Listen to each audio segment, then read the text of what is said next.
네, 같이 읽겠습니다. 마지막으로 말하노니 형제들아 기뻐하라. 온전하게 되며 위로를 받으며 마음을 같이하며 평안할지어다. 또 사랑과 평강의 하나님이 너희와 함께 계시리라. 거룩하게 입맞춤으로 서로 문안하라.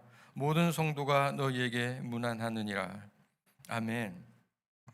우리 계속해서 온전함에 대하여 우리가 기뻐해야 할 첫 번째 이유, 우리의 믿음이 성장하여 주님의 장성한 분량에까지 이르는 것, 그렇게 되므로 온전하게 되는 것.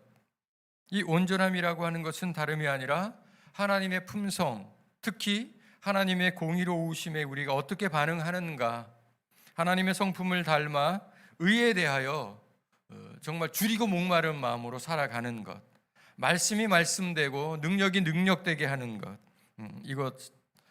그래서 우리가 의로움에 대해서 오늘 계속해서 말씀 듣도록 하겠습니다. 지난 시간에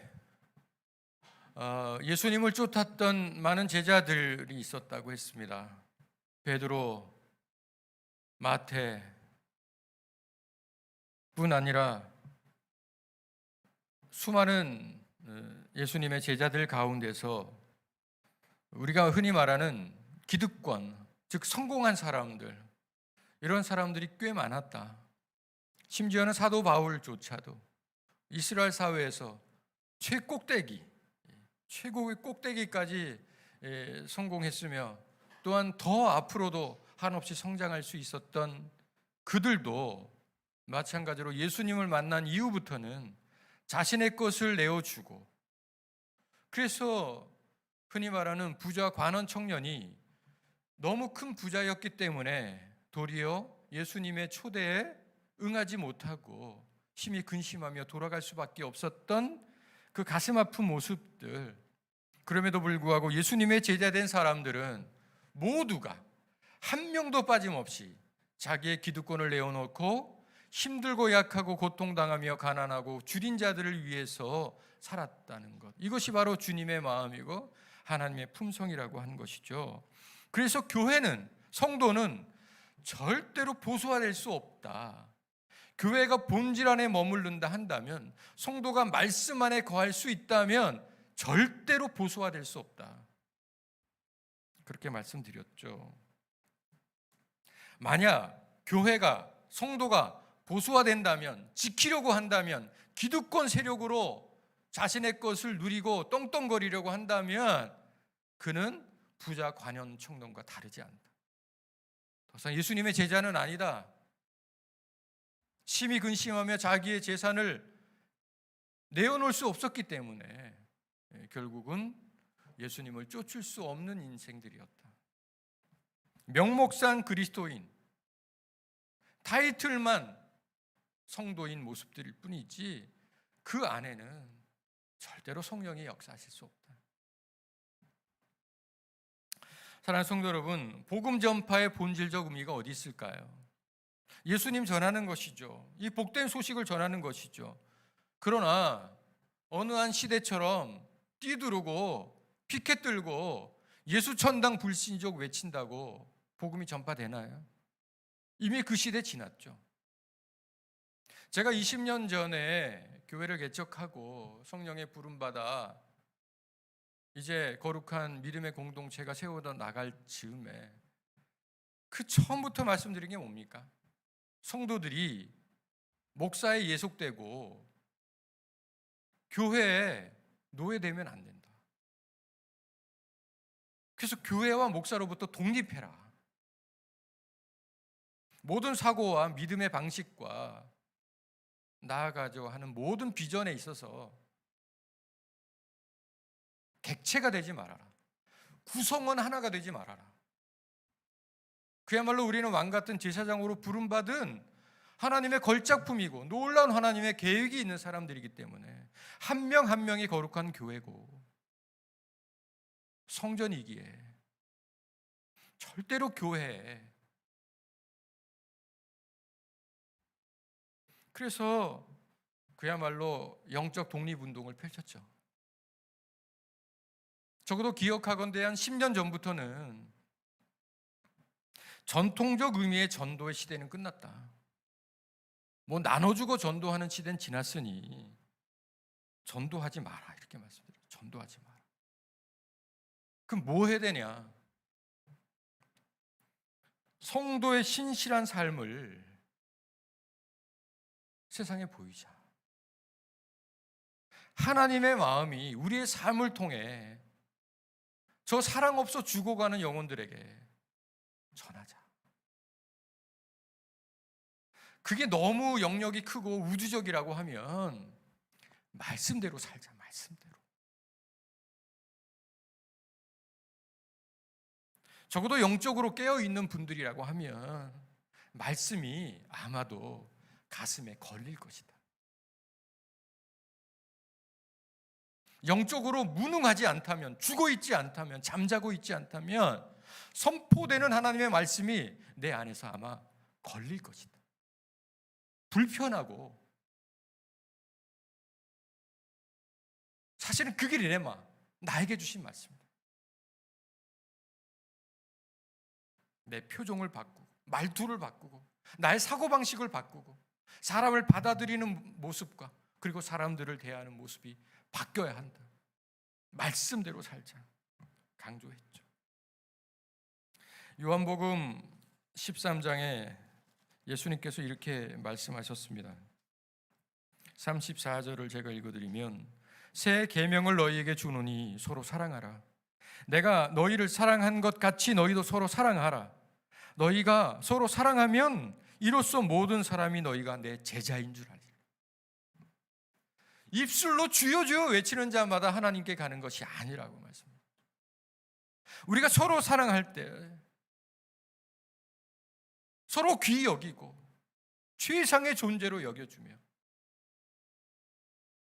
그렇게 상대방에 대하여 주님의 사랑으로 섬길 때, 그때 비로소 세상은 우리가 주님의 사람들인 걸 알게 되는 것이지, 아무리 휘황찬란한 의리의리한 성전에서 어마어마한 사람들이 동원되어 압도될 만큼의 예배를 드린다 하더라도 그곳에 주님의 사랑이 없다면 울리는 꽹과리고 사람들의 모임일 뿐인 것이죠. 그래서 베드로전서 2장에서도 연하여 우리에게 탄식하시듯 말씀하시는 장면이 뭡니까? 그러나 너희는 택하신 족속이요 왕같은 제사장들이요 거룩한 나라요 그의 소유가 된 백성이니 이는 너희를 어두운 데서 불러내어 그의 기이한 빛에 들어가게 하신 이에 아름다운 덕을 선포하게 하려 하심이라. 보통 우리는요 이 앞부분만 좋아해요. 왕같은 제사장, 맞아, 이제 우리가 왕같은 제사장이야. 근데 그 의미가 무엇인지 관심도 없어요. 그것은 바로 우리를 어두움에서 불러내신 그 주님의 아름다운 덕을 이 세상에 보여주는 겁니다.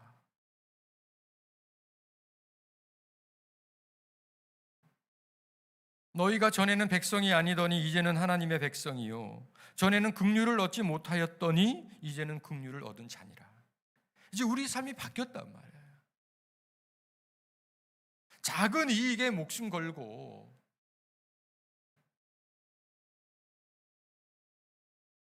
그 작은 재물에 내 인생을 올인하는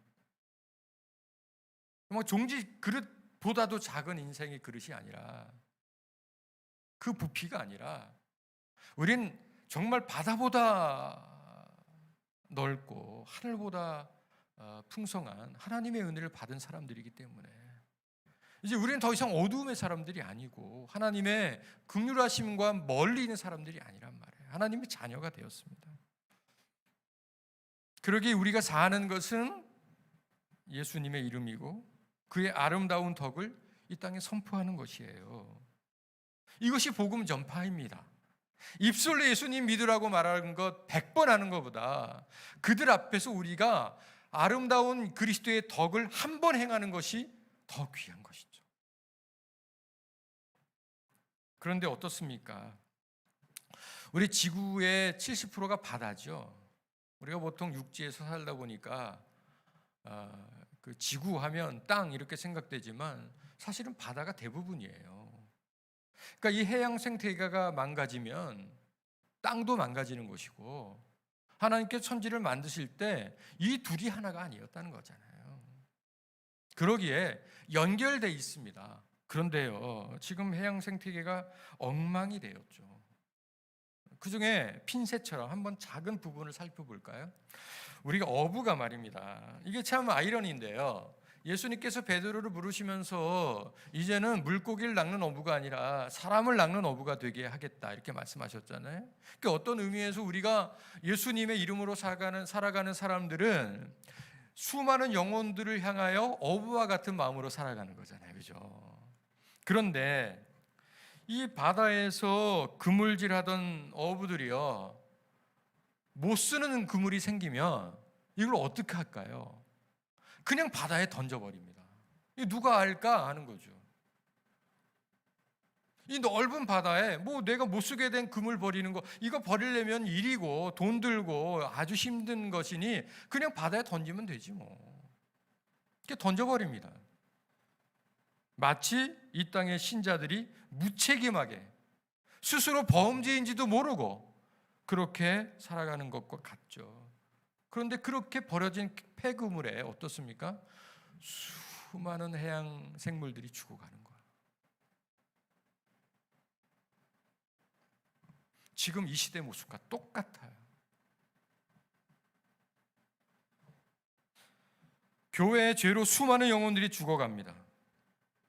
그런데 우리가 지난주에 잠깐 살펴본 것처럼 솔로몬의 지혜에 그렇게 말해질 때 우리가 기억나는 첫 장면, 바로 산 아들 하나를 가지고 두 여인이 싸웠던 진짜 엄마와 가짜 엄마. 결국 둘로 나눠주라고 할 때 진짜 엄마는 그의 마음이 불같이 타올라서, 그것이 하나님의 마음이라 그랬잖아요. 생떼 같은 자기 자식이지만 저 여인에게 내어주라고 말하죠. 내 건 네 것이 중요한 게 아니라 내 아이의 생명이 중요한 거죠. 그런데 그 다른 악한 여인은 어떻습니까? 차라리 네 것도 되게 하지 말고 내 것도 되지 말게 하라. 이 잔인함, 이 포악함, 이것이 지금 이 시대의 모습 같아요. 지금 코로나 수도권 지역에 2.5 이렇게 되고 있습니다. 근데 어떤 사람들은요, 빨리 3 하라고, 빨리 3단계 하라고 말하죠. 무슨 생각일까요? 너 죽고 나 죽자는 거예요. 나라 망하겠다는 거죠. 순수한 목적에서 전문가들이 그렇게 의학적인 부분에서 하는 원인과 다르게 나쁜 속내를 가지고 그렇게 나라 망하자 외치는 사람들의 모습이 저는 마치 그 악한 여인의 모습과 다르지 않다고 생각해요. 지금 저희 교회만 해도 중소상공인들, 자영업자들이 꽤 계십니다. 가슴이 아파 견딜 수가 없어요. 괴로워서 버텨낼 수가 없다고요.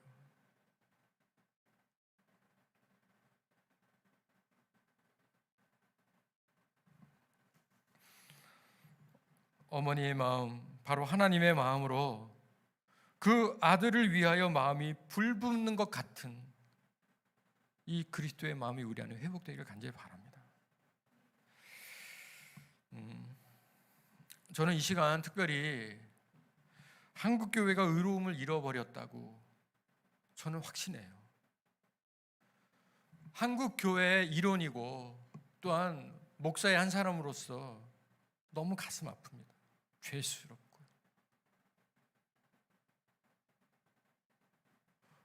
이 죄인의 모습으로 앞으로 어떻게 살아가야 될지, 세상에 대해서 어떻게 내가 목사라고 말할 수 있을지 가슴이 턱턱 막혀요. 그런데요, 적어도 우리가 어떻게 우리가 이만큼 무너져 있는지, 내 병이 무엇인지, 내 증상을 통하여 어떻게 치료될지 모르지 않아야 합니다. 적어도 한국 교회가 의로움을 잃어버렸다고 하는 것은 5가지의 증상으로 나타나는 것 같아요. 이 부분은 나중에 제가 단체 카톡에 정리해서 올려드릴게요. 그 첫 번째는 회개가 없어요. 회개의 상실입니다. 회개하지 않아요. 지금 저 북녘땅에 교회 터가 무너지고 예수 그리스도의 복음이 회파되어 가슴 아프지만, 그럼에도 불구하고 이 대한민국의 기독교의 부흥은 1907년도에 저 북한의 원산에서 성령의 기름 부으심이 임했고, 이 원산 지역에서 시작해서 평양 전 지역에 성령의 대역사가 일어납니다. 그것을 우리는 보통 평양 대부흥 사건이다 이렇게 얘기하죠. 그런데 우리가 보통 상식적으로도 알듯이요, 평양하면 뭡니까? 향락의 도시였어요. 기생의 도시죠. 시간 관계상 그런 얘기들 다 들을 수 없지만 평양하면 향락의 도시, 기생의 도시였어요. 근데 그곳에서요, 성령의 역사가 일어나니까요, 성도들이 회개하기 시작했어요. 이 복음을 들은 사람들이 회개하기 시작했어요. 자기의 죄를 깨닫게 됐다고요. 그래서 이 죄를 자기 안에 감춰놓을 수 없게 됐어요. 그래서 이것을 말하게 했어요. 내가 이렇게 죄인이라고 말하게 했어요. 그리고 내가 마음 아프게 했던 사람, 내가 경제적으로 피해를 끼쳤던 사람, 이 사람들을 향해 가서 말했어요. 그리고 최선을 다해서 갚고 그렇게 구체적으로 행동하여 회개하기 시작했어요. 이것이 평양 대부흥의 사건이었습니다. 우리나라 기독교의 뿌리는 회개였어요. 예수님께서 복음을 전파하시면서 이렇게 말씀하시죠. 회개하라, 천국이 가까웠느니라. 회개하라, 그리하여 복음을 믿으라. 이렇게 말씀하셨습니다. 복음의 출발은 회개예요. 내가 죄인임을 깨달아야 예수님이 필요한 거 아니에요. 그런데 이 나라가, 그리고 한국 기독교가 어느 순간 회개하지 않아요. 어느 교회도, 어느 성도도, 어느 장로님도, 어느 목사도 회개에 대해서 강조하지 않아요. 제가 윤동주에 대해서 한번 소개시켜드렸죠. 그의 서시가 유명하잖아요, 그죠? 죽는 날까지 하늘을 우러러 한 점 부끄러움이 없기를, 잎새이는 바람에도 나는 괴로워했다. 별을 노래하는 마음으로 모든 죽어가는 것을 사랑해야지. 그리고 나한테 주어진 길을 걸어가야겠다. 오늘 밤에도 별이 바람에 스치운다. 이렇게 얘기하죠. 죽는 날까지 하늘을 우러러 한 점 부끄러움이 없기를. 그런데요, 사실 이 윤동주의 서시는, 이 서시가 만들어지기 몇 년 전에 그에게 참회록이라고 하는 가슴 후벼 파는 듯한 시가 있어요. 이 시로부터 출발한 거예요. 윤동주의 참회록, 제가 한번 읽어드리죠. 파란 녹이 낀 구리 거울 속에 내 얼굴이 남아있는 것은 어느 왕조의 유물이기에 이다지도 욕될까. 나는 나의 참회의 글을 한 줄에 줄이자. 만 24년 1개월을 무슨 기쁨을 바라 살아왔던가. 내일이나 모레나 그 어느 즐거운 날에 나는 또 한 줄의 참회록을 써야 한다. 그때 그 젊은 나이에 왜 그런 부끄러운 고백을 했던가. 밤이면 밤마다 나의 거울을 손바닥으로 발바닥으로 닦아보자. 그러면 어느 운석 밑으로 홀로 걸어가는 슬픈 사람의 뒷모양이 거울 속에 나타나 온다. 이렇게 윤동주 시인이 부끄러워했다, 참회한다. 지금 24년 1개월이라고 말하죠. 24살. 이 젊은 청년이 내가 앞으로 살아갈지라도 이 부끄러움에 대해서는 끝없이 참여할 것이다, 이렇게 말하고 있거든요. 그 이 참여가 뭘까? 실제로 이 시를 쓰고 그는 5년 더 삽니다. 29살에 죽어요. 근데 우리가 아는 것처럼 윤동주가 뭐 독립투사였습니까? 뭐 윤봉길 의사나 안중근 의사처럼 어떤 공이 있나요? 그렇지 않습니다. 그런데도 불구하고 왜 일제시대에 참된 지식인으로서 우리가 윤동주 하나요? 그리고 그의 서시를 말하나요? 그가 행동으로 옮긴 것은 극히 작고 거의 없다고 봐도 돼요. 그런데 그의 태도가 우리의 이 작은 양심을 건드린 거예요. 바로 이 윤동주 시인이 그 당시에 더 많이 배우고 더 지식을 쌓아서 그렇게 성공하기 위해서는요, 일본으로 유학 갈 수밖에 없었고요. 일본으로 유학 가기 위해선 반드시 거쳐야 되는 게 있었어요. 그것이 바로 창씨개명이에요. 일본 이름으로 자신의 이름을 바꾸는 것이죠. 얼마간 망설이다가 결국 그렇게 창씨개명을 합니다. 스스로가 신고하는 거거든요.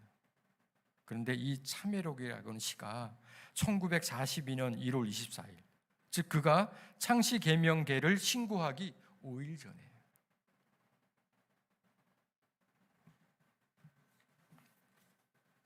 아직 일어나지 않은 죄, 부끄러움조차도 그는 평생 안고 가고자 한 거죠. 그리고 결국은 몇 년이 지나 서시로서 자기의 부끄러움을 세상에 말하죠. 그는 시인이었기 때문에 구체적으로 내가 창씨개명한 죄인이라고 말하진 않아요.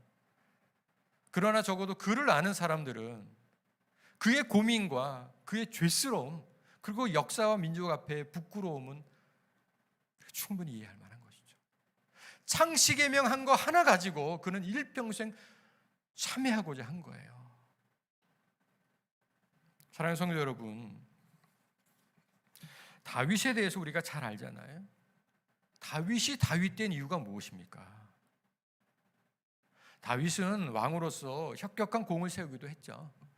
이스라엘 왕국에 가장 넓은 영토를 구가하기도 했고요. 그럼에도 불구하고 하나님과 역사가 다윗을 평가할 때는요, 그리고 그가 또한 승자의 기록이라고 하는 역사서에서조차도 그의 죄에 대해서 조금도 남김없이 기록했고, 또한 시편서에서는 수없이 자기의 죄에 대해서 많은 사람들에게 이야기할 수 있었는데, 바로 뭐냐 하면 다윗은 회개했어요. 이스라엘의 통일 왕국의 첫 번째 왕이 사울이죠. 이 사울도 엄청난 인물이었습니다. 그럼에도 불구하고 사울과 다윗의 큰 차이점이 있어요. 바로 뭐냐면 사울은 회개하지 않았고 다윗은 회개한 것입니다. 시편 32편을 제가 한번 읽어드리죠.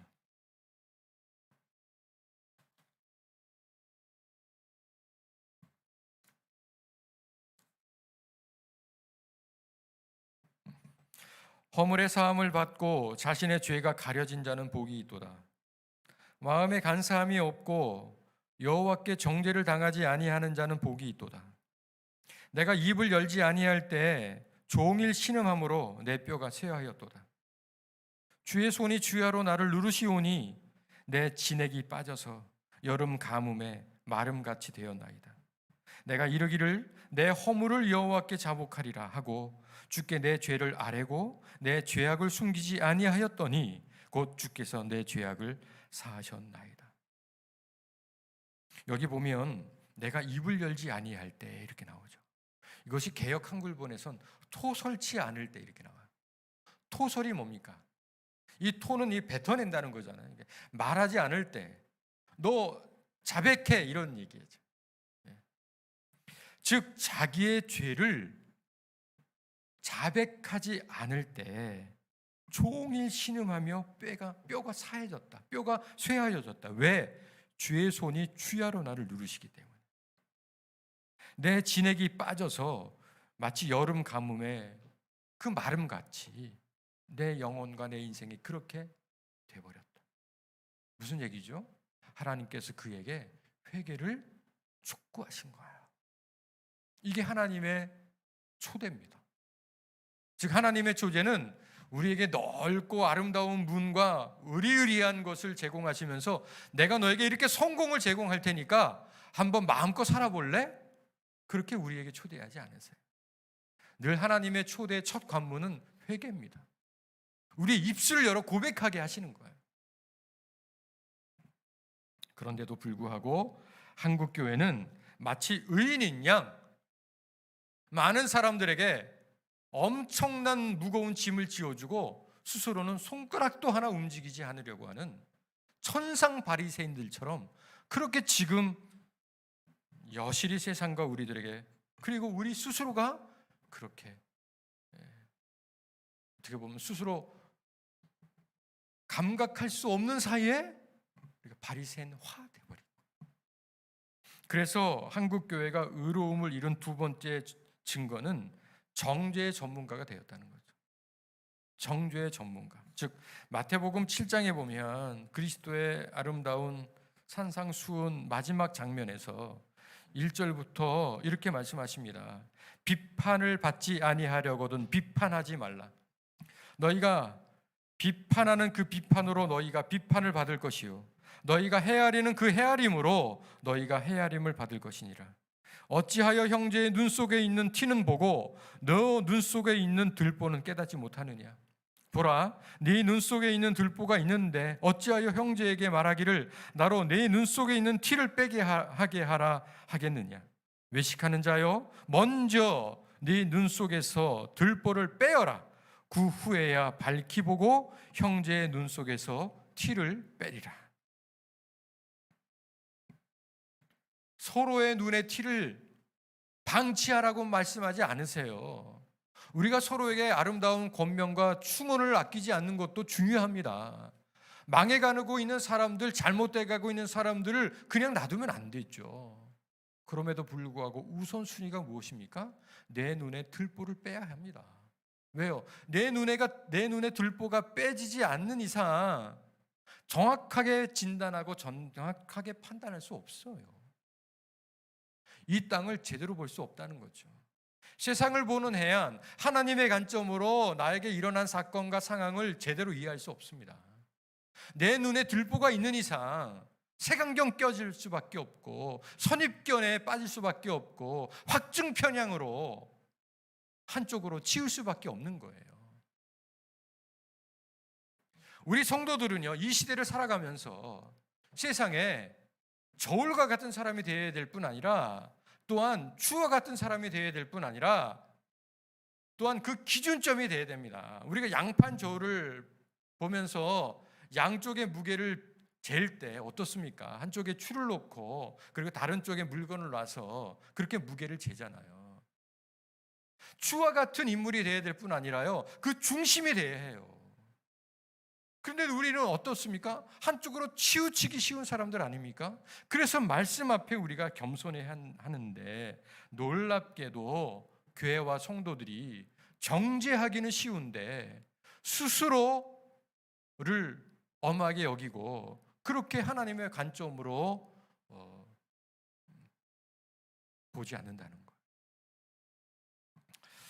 여기서 우리가 먼저 오해하지 말아야 될 것은요, 우리 교회가 보면 지금 20년 전에 개척되어서 지금까지 적어도 말씀 앞에 겸손하려고 노력했습니다. 그리고 5월, 2월부터는 정부의 시책이 나오기 전에 늘 먼저 온라인 예배로 체제를 바꿨고, 늘 정부 시책이 나오기 전에 선도적으로 우리는 소그룹 또 교회에서 식사하는 것 등등 해서 모든 교회 행정 체제에 있어서 최선을 다해 왔죠. 그러나 우리가 그렇게 잘 해왔다고 해서 다른 교회를 정죄할 자격이 있는 게 아니죠.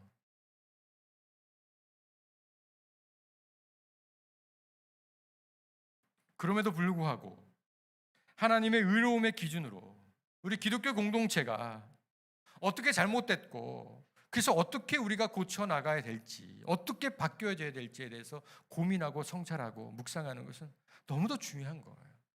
즉 우리가 이 말씀을 전하고 이 말씀을 듣는 입장에서도 우리는 잘했으니까 라고 하는 게 아닌 거예요. 이 기독교는 더 이상 다른 게 아니죠. 이 땅의 사람들이 잘한 교회와 못한 교회를 나누나요? 아마 지금도 대면 예배로 그렇게 용감하게 예배드리는 교회가 있겠죠.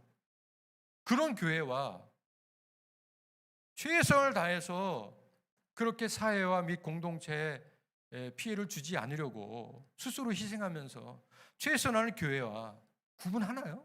그렇지 않습니다. 우리가 구분되려고 하지도 말아야 돼요. 그러니 나는 잘했는데 다른 교회가 잘못했다고 하는 식의 정죄도 되지 않습니다. 이것은 우리의 문제고 우리의 죄고 우리의 부끄러움이에요. 그 의미에서 한국교회가 의로움을 이룬 세 번째 증거는 동성애를 반대하는 것이 기독교를 중심으로 강력하게 일어난 그때쯤 이 나라의 교회는 더 무너지기 시작한 거예요.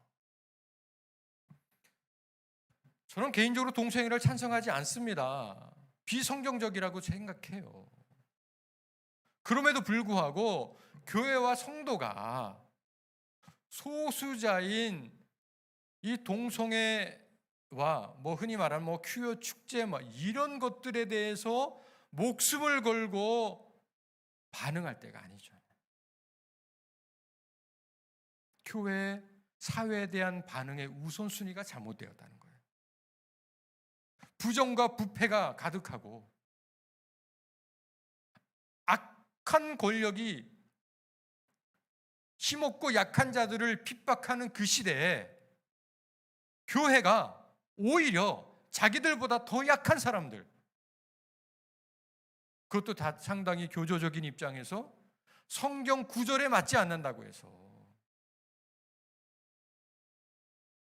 그 사람들을 죄인시하고 세상에서 사람 취급하지 않으려고 했던 그 시대, 그 모습이 바로 교회가 선한 영향력과 온전한 판단력을 잃어버린 거예요. 지금도 포괄적 금지, 차별금지법을 반대하는 교회의 모습이 마치 수년 전에 사학법을 반대했던 그런 교회의 모습과 다르지 않아요. 그 정책과 그 시책의 선악 그리고 잘잘못을 따지기 이전에 교회가 먼저 가슴 아파야 된 대상들, 교회가 먼저 눈여겨봐야 될 상들이 분명히 있잖아요. 네 번째 한국교회가 의로움을 잃어버린 증거는 물질주의가 너무도 심합니다. 물질주의 중심 교회의 모습이 너무도 심해요. 우리가 흔히 말하는 기복신앙이라고 그러잖아요. 이 기복신앙으로 실제 한국 기독교는 양적 성장에 성공했습니다. 한국 기독교가 가지고 있는 전국토의 이 종교 재산도 어마어마하고요.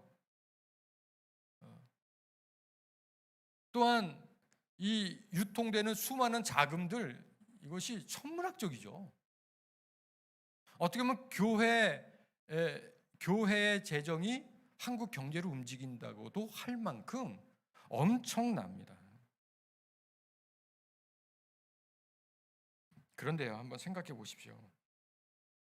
로마서 12장에 보면은 너희는 이 세대를 본받지 말고 라는 말씀이 있죠. 그런데 이 한국 기독교가 이렇게 폭발적으로 성장한 우리나라의 사회적 시기를 생각해 보면 이 대한민국이 고도의 성장기를 구가할 때 그래서 이 지역의 분들이 너나 나나 할 것 없이 다 서울 지역으로 수도권으로 옮겨와서 모두가 다 도시 근로자가 돼가지고 그곳에서 최선을 다해서 일하고 안 먹고 안 쓰고 내 인생의 소원은 내 집 하나 갖는 거 뭐 이런 식으로 해가지고 모든 사람들이 잘 먹고 잘 살아보자.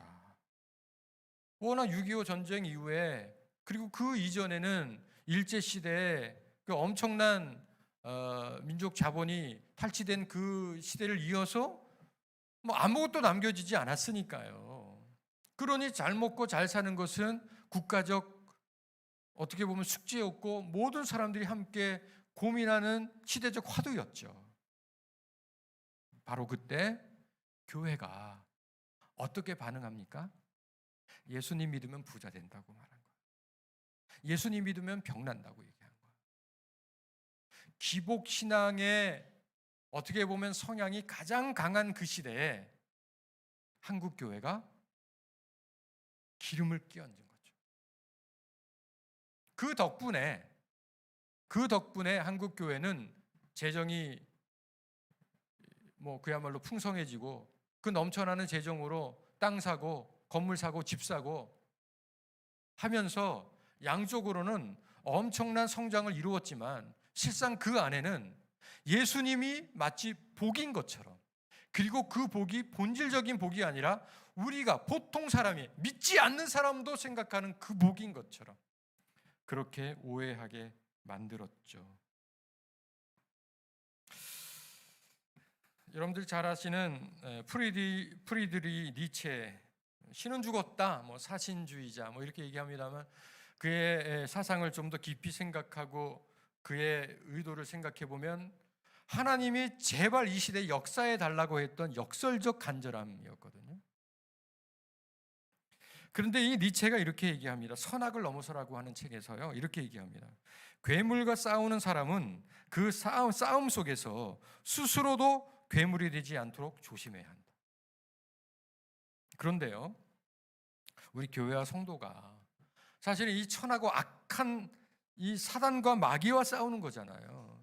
그리고 그들과 싸우는 유일한 무기는 말씀이고 그것이 곧 의로움이잖아요. 그런데 이 시대가 어떻게 되어버리고 말았죠? 이 악한 세력과 싸우다가 악해져 버렸어요. 이 사단이라는 이 의미가 곧 거짓이잖아요. 그래서 지금 여러분들 이 시대를 보십시오. 거짓이 난무합니다. 교회가 거짓말합니다. 목사들이 거짓말합니다. 가도 안 갔다.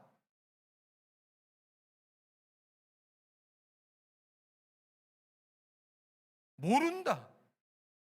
거짓말하는 사람들이 대부분 기독교인들이에요. 스스로 괴물이 되어버려 만 거죠. 이것은 곧 탐욕의 신 앞에 무릎 꿇었다고 하는 그런 것밖에 되지 않습니다. 그래서 지금 어찌 보면 모든 사람들이 기본적으로 가지고 있는 성향이 물질에 대한 어떤 그 죄성이죠. 세상 누구가 부자 되고 싶지 않겠어요? 돈 많이 갖고 싶지 않겠어요? 그러나 그 물질의 주인이 하나님이시라고 한다면 하나님의 방식대로 물질을 모아야죠. 그리고 물질이 목적이 아니라 하나님의 뜻이 목적이 돼야죠. 그럼에도 불구하고 어느 순간 교회는 성공한 것이 신앙 좋은 것이다. 사업이 잘 되는 사람들이 믿음이 좋은 것이다.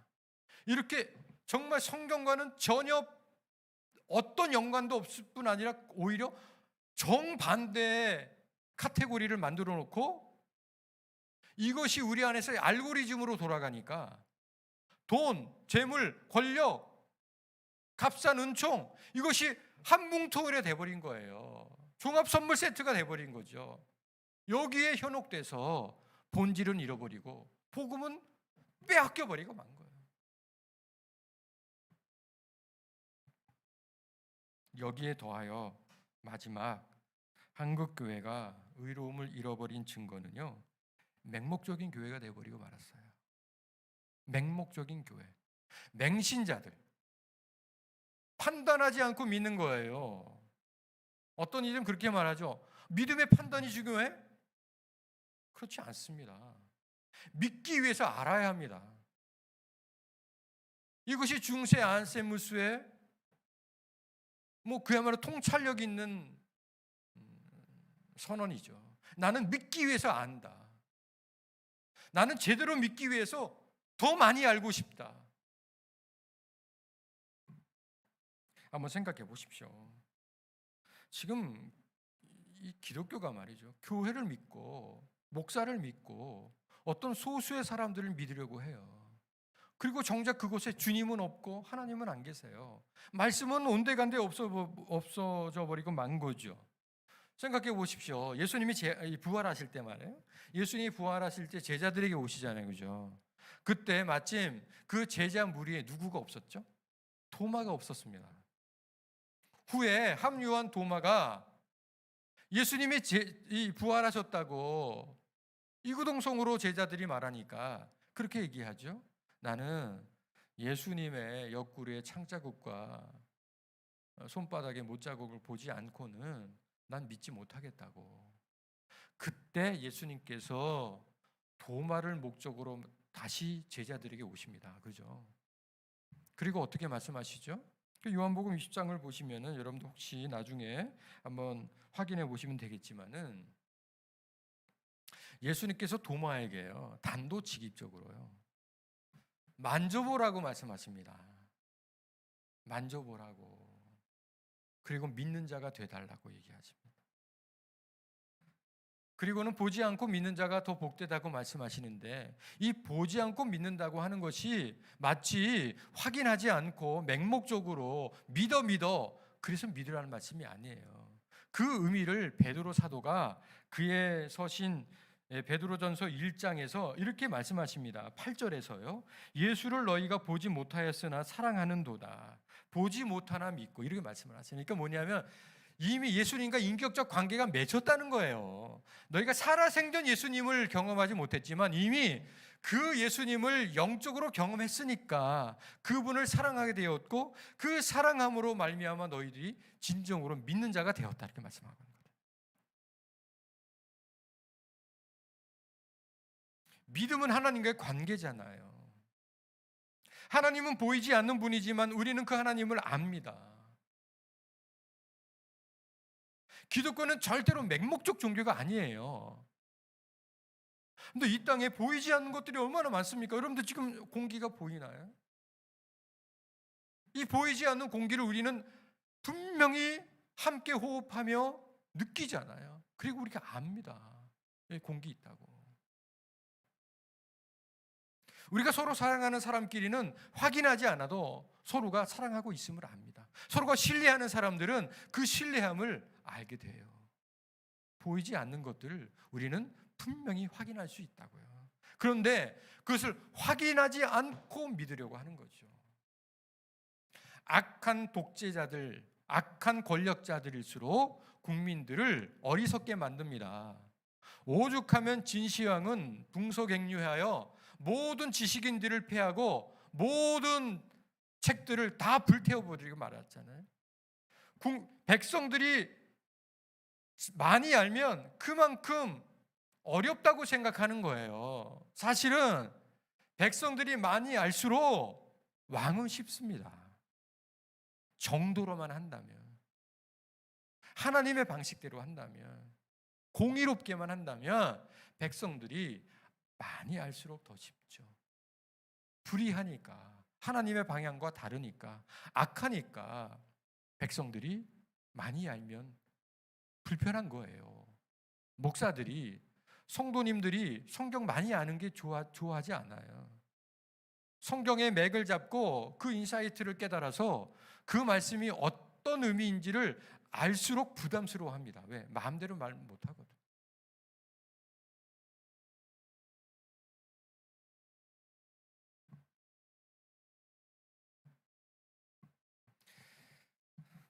조금 더 넓은 의미에서 한번 이 시대를 생각해 봅니다. 뭉치면 죽고 흩어지면 산다 그러잖아요. 코로나 시대 이웃사랑의 시작은 거리두기다 이렇게 말하잖아요. 그런데 지금도 여전히 모이겠다고 고집하는 사람도 있죠. 모이겠다고. 함께 모여서 예배드려야 되겠다고. 종교의 자유를 빼앗지 말라고. 영업장 취급하지 말라고.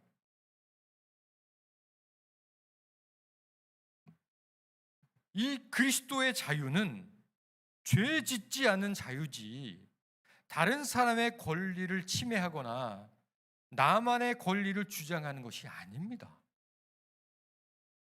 그리스도께서 우리에게 주신 자유는 죄 짓지 않는 자유고, 나의 것을 내어줄 수 있는 자유지 남의 것을 뺏어오라고 하는 자유가 아니라고요.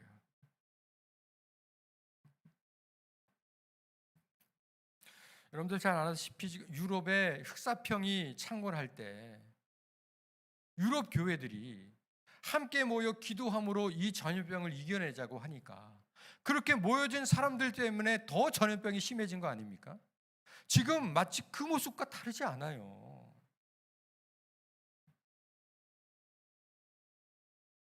어떤 사람들은요, 지금 여러분 매스컴 통해 아시겠지만 한국 교회에서 어떤 한 목사를 이단으로 하여 한국 기독교계에서 축출하려고 한다. 이런 얘기 들으셨죠?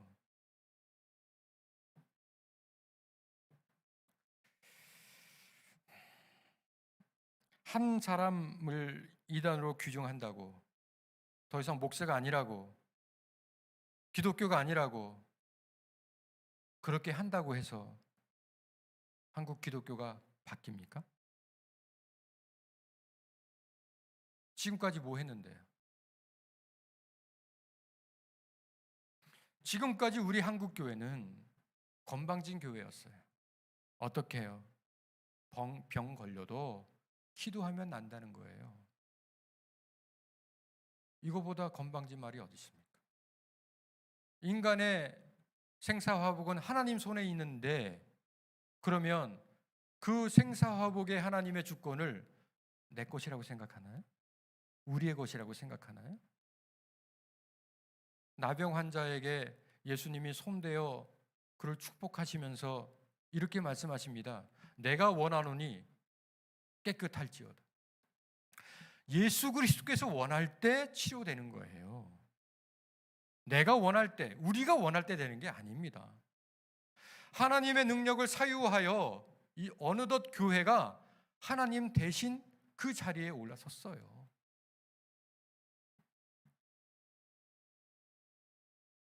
발 빼기, 꼬리 자르기, 특정 어떤 사람을 정죄한다고 해서 한국 기독교가 의로워지는 것 아닙니다. 더군다나요. 지금 이 코로나19가 상굴하게 된 폭발적 이유가 8.15 집회입니다. 저는 정치적으로 말하지 않으려고 노력합니다. 정치는 정치인들의 몫이에요. 그런데 종교는 정치와 분리돼야 합니다. 정치와 종교가 분리될 때 망하는 거예요.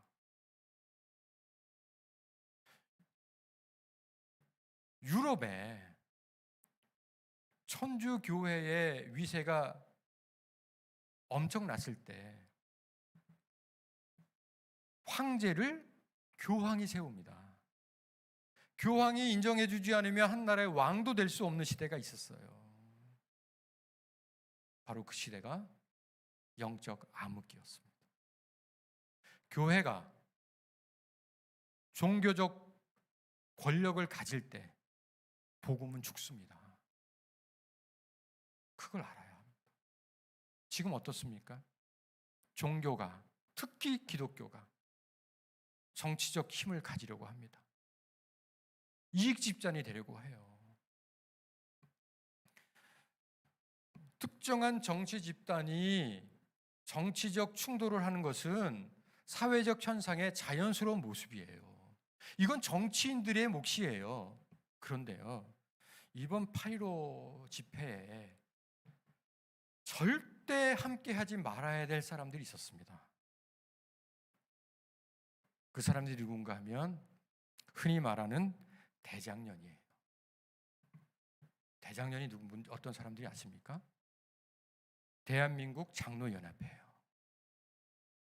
올 7월 달에 생겨난 신흥 집단입니다. 이 단체는 온누리 교회 애국 장로회에서 시작됩니다. 저는 개인적으로 온누리 교회를 너무 사랑합니다. 은혜도 많이 받았고요. 여전히 애착을 가지고 있어요. 그러나 이 교회 전체가 문제라고 생각하지 않습니다. 그럼에도 불구하고 한 교회 애국 장로회라고 하는 모임에서 시작된 이 대장년이 8.15 집회의 주동 세력입니다. 교인들을 동원하고 교회를 독려했는데 이 대장년의 주축 교회들이 이렇습니다. 너무도 가슴 아프지만 통회하는 마음으로 들으십시오. 영락교회, 순복음교회, 온누리교회, 지구촌교회, 세문안교회, 소망교회, 성남 신광교회, 서울 해방교회, 무학교회.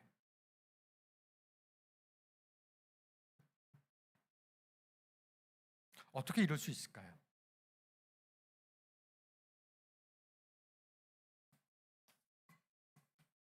그런데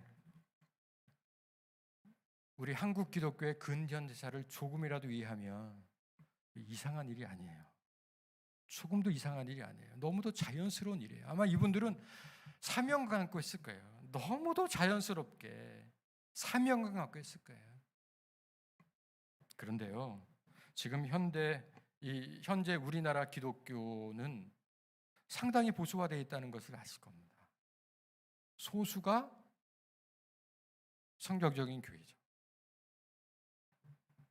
그런데요, 우리 지금 현재 보수적인 그리고 큰 규모의 교회들을 중심으로 모인 대부분의 교단들의 뿌리가 어디 있냐면 친일 시대에 신사참배한 교회들입니다. 민족이 일제 압박당할 때 교회를 살리겠다 하고 예배를 멈출 수 없다고 하여 상시 개명하고 신사참배한 교회들입니다.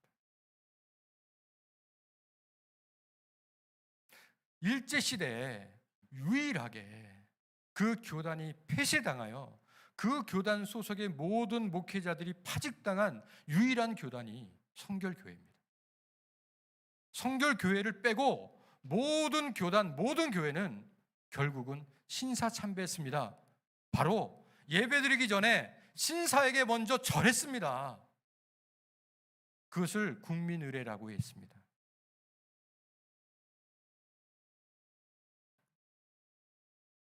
그리고 세계 대전이 있을 때 교회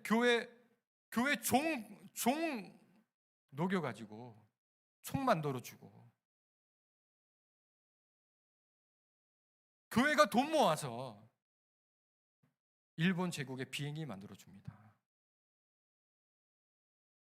그 비행기 이름이요 장로함입니다. 장로함.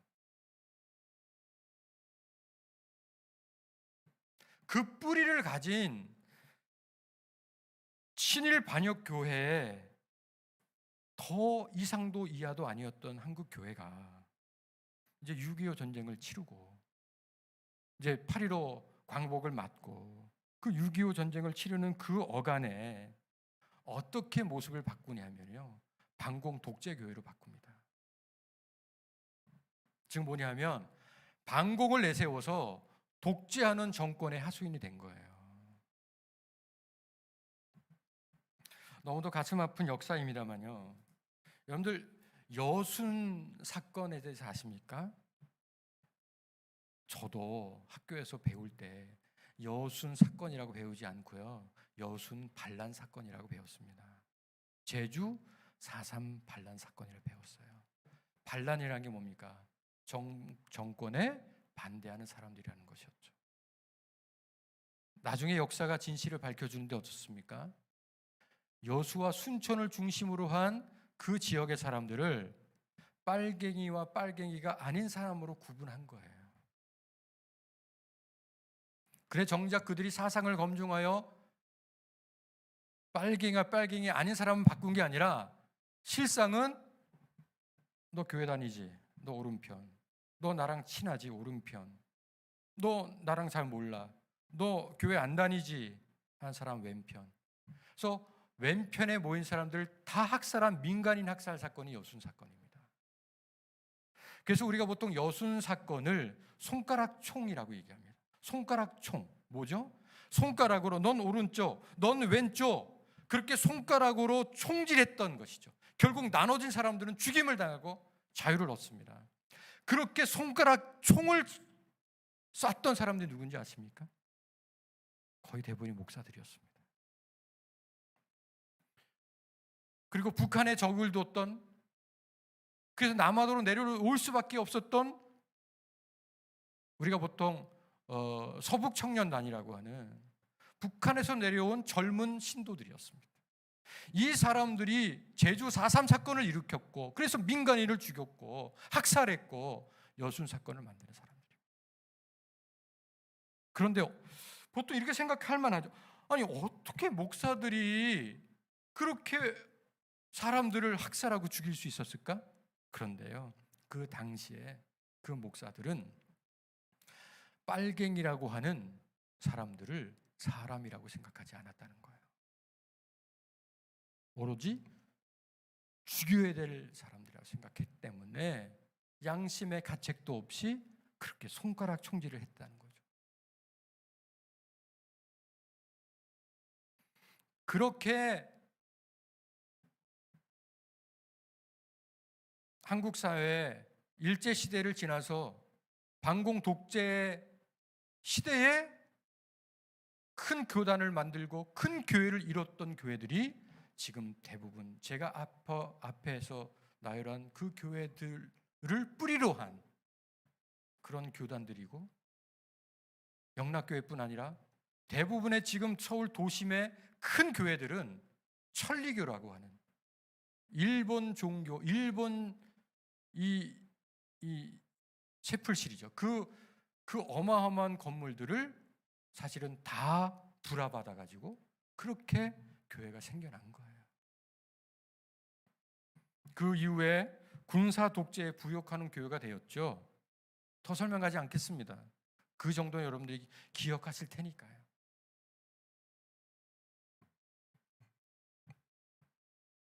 그 뿌리가 있으니까요. 그 뿌리가 있으니까요. 한국 교회가 늘 친권력 지향, 친물질 지향으로 가다가 단 한 번 반정부적인, 반권력적인 성향을 띄었을 때가 있었습니다. 그게 흔히 말하는 참여정부라고 하는 그 시대예요. 그때 정부가 교회를 핍박한다고 그래가지고 세금 불린다고 그래가지고 반정부적인 운동을 펼치죠. 그게 지금과 다르지 않은 거예요. 부끄러워해야 합니다. 한국 기독교인으로서 이 기독교 죄악사를 조금도 안다면 부끄러워해야 합니다. 큰 교회라고 해서 떵떵거리고 자랑스러워하면 안 됩니다.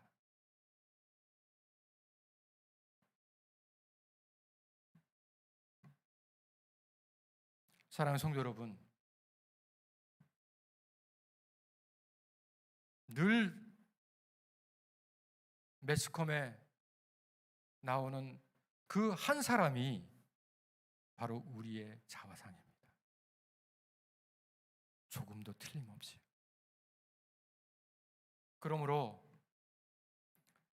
한국 기독교에서 적어도 다시 한번 살아나기 원한다면 다시 시작해야 합니다. 무엇을요? 회개 운동을요. 회개해야 합니다. 나는 조금 다르니까, 나는 그만큼은 아니니까 라고 한다면 그 생각조차도 함께 모아서 회개해야 합니다. 이것이 교회의 모습이었습니다. 지금 우리는 어디에 있나요? 어느 길로 가고 있나요? 기도하겠습니다. 가슴을 치며 말씀을 준비하고 통회하며 자복합니다.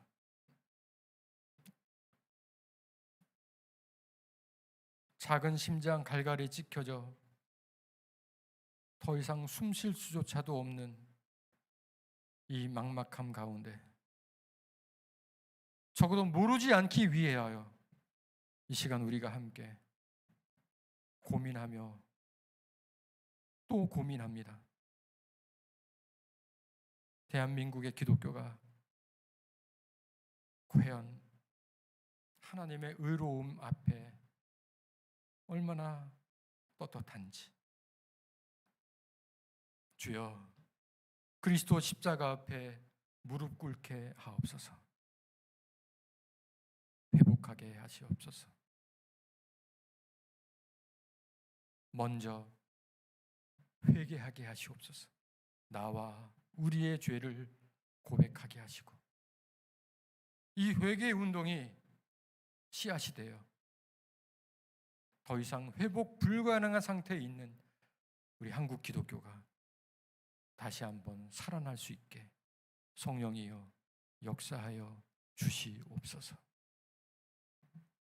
지금은 우리 구주 예수 그리스도의 은혜와 아버지 하나님의 사랑하심과 성령님의 교통하심이 가슴을 치며 회개함으로 다시 한번 복음으로 일어나기 원하는 우리 사랑하는 한국 기독교 위에 이제로부터 영원토록 함께 하시기를 간절히 축원하옵나이다.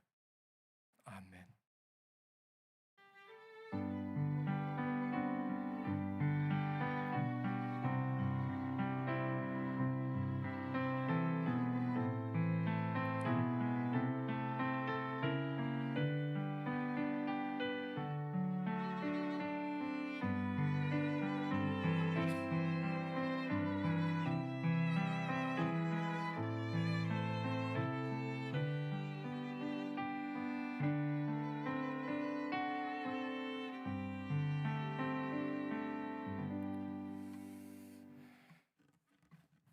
네, 우리 일주일간 그리고 코로나19가 어느 만큼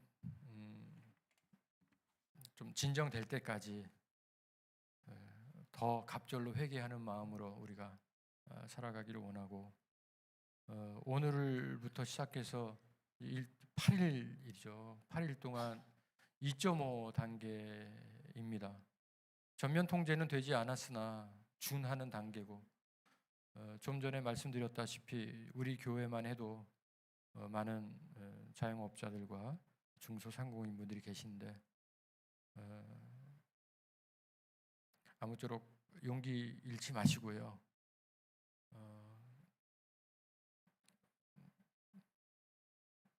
하나님의 때 다시 한번 달려나갈 힘을 비축하는 영성을 회복하는 그리고 조금은 겸손해지는 우리들이 되었으면 좋겠습니다. 교회 소식 큰 건 없고 우리 교회는 비대면 예배를 2주 단위로 광고 드리겠는데 먼저 9월 첫 주 그리고 두 번째 주 6일과 13일 주일 예배도 오늘처럼 지난주처럼 비대면 예배로